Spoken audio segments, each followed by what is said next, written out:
We are counting down some of the worst book-to-movie changes of the Harry Potter series. And today, I want to talk about the one that is maybe the worst one of all of them. This moment comes at the top of the lightning-struck tower. And it's such a small detail that some of you who are movie-only fans will think I'm crazy. But anyone who's read the books knows how egregious of an issue this was for the film. And the movie completely changes a character because this single action doesn't happen. In the scene when Harry and Dumbledore come back from the cave to get the Horcrux, Dumbledore tells Harry to go and fetch Snape, and only Snape. Harry is on his way when he hears a door open and Dumbledore then tells Harry to hide himself below. This is the error. It might sound small, but in the books it's totally different because Dumbledore has to immobilize Harry. And it's significant for two reasons. The first is because it severely weakens Dumbledore.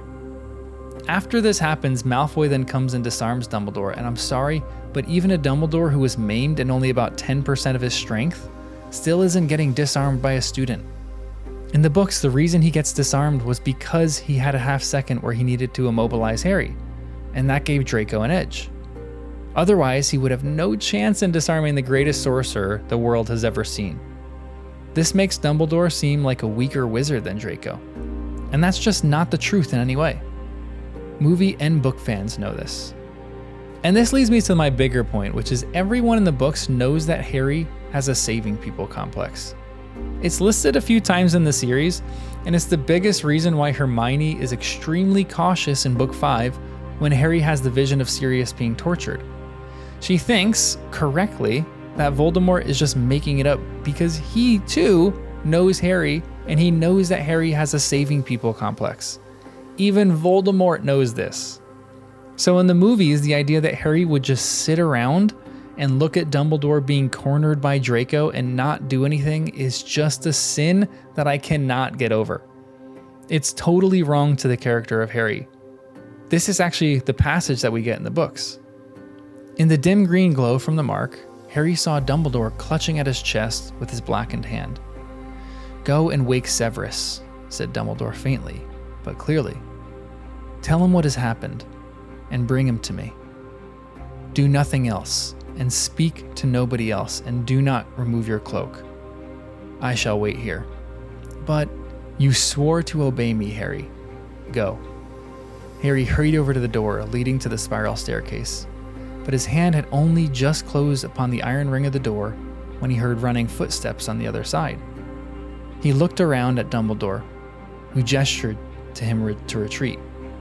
Harry backed away, drawing his wand as he did so. The door burst open and somebody erupted through it and shouted, "Expelliarmus!" Harry's body became instantly rigid and immobile, and he felt himself fall back against the tower wall, propped like an unsteady statue. Unable to move or speak, he could not understand how it had happened. Expelliarmus was not a freezing charm.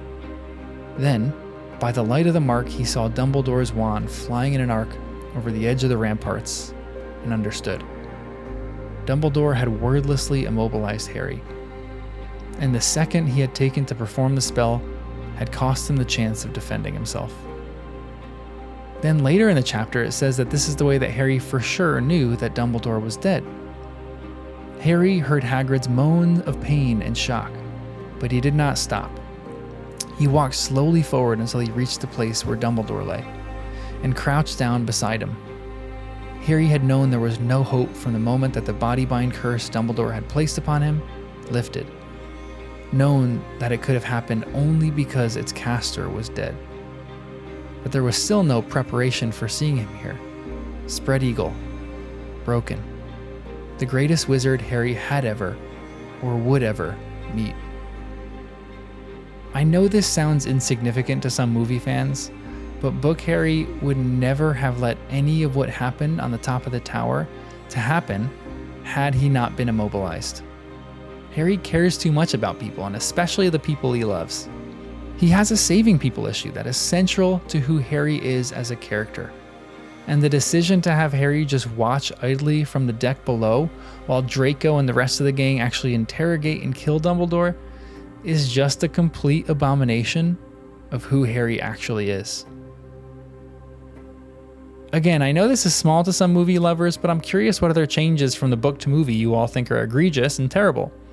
What are some that you actually think are good too? Because I'm going to be making some videos on the best changes that the movie's made as well. So subscribe to the channel and like the video and all the other stuff you're supposed to do and say, and have a great day.